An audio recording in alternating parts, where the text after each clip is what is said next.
നോക്കിയിട്ട് അത് ഏതെല്ലാം രീതിയിൽ എത്ര പേരും അത് വായിച്ചു, എത്ര ലൈക്കുകൾ കിട്ടി, എത്ര കമൻസ് ഉണ്ടായി എന്ന് പറയുന്ന ഒരു തരത്തിലേക്ക് വായനയുടെ ഒരു ലോകം മാറിയിട്ടുണ്ട്, അല്ലെങ്കിൽ എഴുത്തിൻ്റെ ഒരു ലോകം മാറിയിട്ടുണ്ട് എന്നുള്ളതാണ് യാഥാർത്ഥ്യം.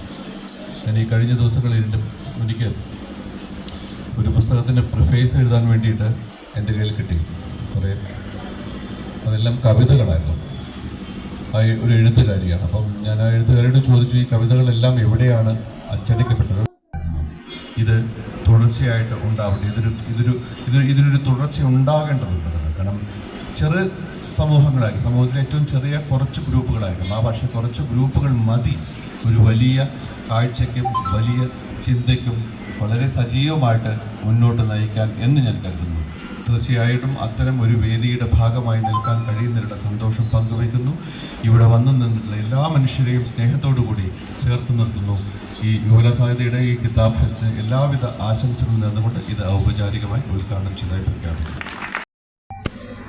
അറിയാം ഇന്നോ നാളെയോ എന്നുള്ള രീതിയിലുള്ളൊരു അവസ്ഥയിൽ നമുക്കറിയാവുന്നൊരു കാര്യമാണ്. എങ്കിൽ പോലും പെട്ടെന്നുണ്ടാക്കുന്നൊരു വാക്കുമുണ്ട്, ഒരു ശൂന്യതയുണ്ട് മനുഷ്യൻ്റെ മനസ്സിലൊക്കെ.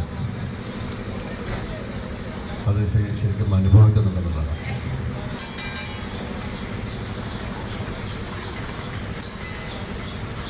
നല്ല പുസ്തകം വായിച്ചു കഴിഞ്ഞാൽ ജീവിതത്തിൽ ഒരു ഏതെങ്കിലും തരത്തിൽ നമ്മളെ മുന്നോട്ട് നയിക്കാനൊരു ഉപാധിയായിട്ട് കൊണ്ടുപോകാം പുസ്തകങ്ങളെ എന്ന് ഒരുപാട്. ഇതും ഒരു സെലിബ്രിറ്റിയാണ്, വളരെ പ്രയാസകരമായ ഒരു സാഹചര്യമാണ് നിലവിൽ. നമുക്കറിയാം, ഒരു സിനിമയിലേക്ക് മുഖം കാണിച്ചു കഴിഞ്ഞാൽ ഭാവപ്പകർച്ചയുള്ള താരങ്ങൾ നമ്മൾ ഒരുപാട് കണ്ടിട്ടുണ്ട്.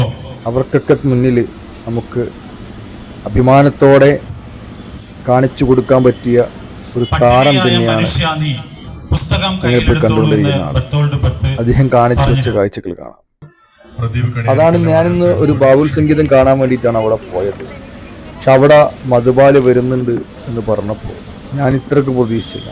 ഒരു സിനിമാ താരത്തിൻ്റെ ഗെറ്റപ്പ്, ഒരു സിനിമാ താരത്തിൻ്റെ ആറ്റിറ്റ്യൂഡ്, അതിലൊക്കെ വന്ന് അദ്ദേഹം ഇങ്ങനെയുള്ള വേദികളിൽ ഇരിക്കുമോ എന്ന് പോലൊക്കെ ഞാൻ ചിന്തിച്ചിട്ടുണ്ടായിരുന്നു. കാരണം ഒരു നോർമൽ ചെയർ, ഒരു ബസ് സ്റ്റാൻഡിൻ്റെ ഓരത്ത് ഒരു ചെറിയ പാർക്ക്, അവിടെ സാധാരണക്കാരും അല്ലാത്തവരൊക്കെ ആയിട്ടുള്ള ഒരുപാട് പേരുള്ള ഒരു വലിയ പരിപാടി. ആ പരിപാടി തന്നെ ഗംഭീരമാണ്. കിതാബ് ഫെസ്റ്റ് എന്ന് പറയുന്ന വലിയൊരു പരിപാടി. ഒരു ദിവസം ആ പരിപാടി കാണാൻ വന്നാൽ ഞാൻ ആ പരിപാടി തീരുന്ന 3 ദിവസവും അവിടെ തന്നെ പോകേണ്ട അവസ്ഥ. കാരണം അത്രയും നല്ല രീതിയിലാണ് അതിന്റെ സംഘാടക സമിതി ആ ഒരു പരിപാടി ക്രിയേറ്റ് ചെയ്തിട്ടുള്ളത്. രണ്ടാമത്തെ ആ പരിപാടിക്കകത്ത് വരുന്ന ഗസ്റ്റുകളുടെ സെലക്ഷൻ ഗംഭീരായിരുന്നു.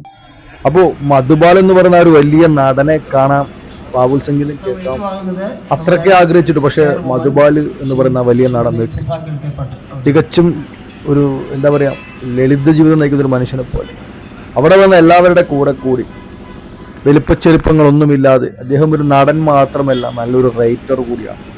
അദ്ദേഹത്തിൻ്റെ പുസ്തകത്തെക്കുറിച്ച് അവിടുന്ന് ഒരു ചർച്ച നടന്ന സമയത്ത് ഞാൻ തന്നെ നെട്ടിപ്പോയിട്ടുണ്ട്. മലയാള സിനിമയിൽ വില്ലനായും പല കോലത്തിൽ പല വേഷത്തിൽ ഭാവപ്പകർച്ചകൾ ആടുമ്പോഴും ഇദ്ദേഹത്തിൻ്റെ ഉള്ളിലും ഒരു വലിയ എഴുത്തുകാരനുണ്ട്. ആ എഴുത്തുകാരൻ സമൂഹത്തിൻ്റെ മുന്നിലേക്ക് ചൂടുള്ള കുറെ ചൂടുമുള്ള കുറെ കാര്യങ്ങൾ ചർച്ചയ്ക്ക് ഇടുന്നുണ്ട് എന്നുള്ളത്, സംവദിക്കുന്നു എന്നുള്ളത്. പലപ്പോഴും ഇപ്പോൾ അദ്ദേഹത്തിന്റെ പുസ്തകങ്ങൾ തപ്പിയെടുത്ത് വായിക്കാനുള്ള ത്വര എനിക്ക് പറഞ്ഞിട്ടുണ്ട്. ഈ ഒരു പരിപാടി അത്രയും ലളിതന, ഒരു ലാളിത്യത്തോടു കൂടി, ഒരു താരത്തിന്റെ ജാടകളോ ഒന്നുമില്ലാതെ എല്ലാവർക്കൊപ്പവും സാധാരണ അവിടെയുള്ള ചെറിയ കച്ചവടക്കാർ പോലും ഓടി വന്നപ്പോൾ അവർക്കൊപ്പമൊക്കെ തന്നെ കൂടിച്ചേർന്ന് അവരിൽ ഒരാളായിട്ട് അവർക്ക് വേണ്ടി ഫോട്ടോ എടുക്കാനും അവരോട് സംസാരിക്കാനും അവരുടെ വിശേഷങ്ങൾ പങ്കിടാനൊക്കെ കാണിക്കുന്നൊരു മനസ്സ്, അതൊരു സിനിമാ താരം എന്ന് പറയുന്ന ലേബലിൽ ഇരുന്നുകൊണ്ട്, റൈറ്റർക്കപ്പുറത്തൊരു സിനിമാ താരം ലേബലിൽ ഇരുന്നുകൊണ്ട് അദ്ദേഹം കാണിക്കുമ്പോൾ അദ്ദേഹത്തിന്റെ ആ ഒരു വ്യക്തിത്വം എത്രത്തോളം അനുകരണീയമാണ് എന്നുള്ളതാണ് നമുക്ക് മനസ്സിലാക്കുന്നത്. അദ്ദേഹത്തിന്റെ കൃതികൾ, പിന്നെ അദ്ദേഹം എഴുതുന്ന, അല്ലെങ്കിൽ അദ്ദേഹം നല്ലൊരു വായനക്കാരനാണെന്നുള്ളത് അദ്ദേഹത്തിന്റെ സംസാരത്തിൽ നമുക്ക് മനസ്സിലാവുന്നുണ്ട്. വർത്തമാന കാലഘട്ടത്തിലെ ബ്ലോഗ് എഴുത്തടക്കം സോഷ്യൽ മീഡിയയിലെ എഴുത്തടക്കം അദ്ദേഹം ചർച്ചയ്ക്ക് വിധേയമാക്കുകയായിരുന്നു ആ പ്രസംഗത്തിൽ. സ്വാഭാവികമായിട്ടും അതിൻ്റെയൊക്കെ ഫുൾ ഷോട്ട് എനിക്ക് എടുക്കണമെന്നുണ്ടായിരുന്നു. പക്ഷെ നിർഭാഗ്യവശാൽ നമുക്ക് സോഷ്യൽ മീഡിയയിൽ ഒരു പരിമിതി ഉണ്ട്. അത് മൊത്തം നമുക്ക് ഇതിനകത്ത് വിഷ്വലൈസ് കാണിക്കാൻ പറ്റാത്തൊരു പ്രയാസം ഉള്ളത് കൊണ്ട് തന്നെ മനസ്സോടെ കുറച്ച് ഷോട്ടേ ഞാൻ എടുത്തിട്ടുള്ളൂ. അതിനപ്പുറത്ത് മനസ്സ് നിറഞ്ഞായിരുന്നു അദ്ദേഹത്തിന്റെ പ്രഭാഷണം ഞാൻ കേട്ടിരുന്നത്. അത് മാത്രമല്ല അദ്ദേഹത്തെ കൃതികളെ കുറിച്ച് ഒരു ചർച്ച നടന്നപ്പോൾ ആ ചർച്ച എനിക്ക് ശരിക്കും പറയാം ബൗൾ സംഗീതം ആസ്വദിക്കാൻ പോയതിനപ്പുറത്ത് എനിക്ക് അദ്ദേഹത്തെ കുറിച്ചുള്ള അദ്ദേഹത്തിന്റെ കൃതികളെ കുറിച്ചുള്ള അദ്ദേഹത്തെ പ്രഭാഷണം ഒക്കെ ആസ്വദിക്കാൻ സാധിച്ചു എന്ന് പറഞ്ഞാൽ വലിയ സന്തോഷം. അപ്പോ നമ്മളൊക്കെ കാണുന്ന സിനിമാ താരത്തിന്റെ ഗെറ്റപ്പിനും അപ്പുറത്തുനിന്നും ഇറങ്ങി വന്ന് ശരിക്കും താരങ്ങൾ എന്ന് പറയുന്നത് മണ്ണിലേക്ക് വെളിച്ചം വീശുന്ന ചൂട്ടുകളാണ്. താരങ്ങൾ മണ്ണിലേക്ക് വെളിച്ചം വീശുന്ന ചൂട്ടുകളാണ്. രാത്രിയുടെ നിശബ്ദതയിൽ ഭൂമിക്ക് വെളിച്ചം വീശുന്നവരാണ് താരങ്ങൾ. അത് തന്നെയായിരിക്കണം നമ്മൾ കലാകാരന്മാർ എന്ന് പറയുന്നത് ഇരുണ്ട യുഗത്തിന് വെളിച്ചം വീശുന്ന ചൂട്ടുകളാവണം. ആ ചൂട്ടാണ് മധുബാൽ എന്നുള്ളത് ഉറപ്പാണ്. കാരണം എല്ലാവർക്കൊപ്പം ഒരു സാധാരണക്കാരനായി, ഒരു സെലിബ്രിറ്റിയുടെ ഒരു ലുക്കുമില്ലാതെ, ഒരു എഴുത്തുകാരനാണ്, താരമാണ്, അതൊന്നുമില്ലാതെ എല്ലാവർക്കൊപ്പം ഏകിച്ചേർന്ന് അവരിൽ ഒരാളായി നിൽക്കുന്ന ഈ ഒരു താരത്തെക്കുറിച്ച് കുറച്ച് കാര്യങ്ങൾ പറയാൻ പറ്റുക എന്നുള്ളത് വലിയൊരു സന്തോഷമുള്ളതാണ്. ബൗൾ സംഗീതം അവിടെ നടക്കുന്നുണ്ട്.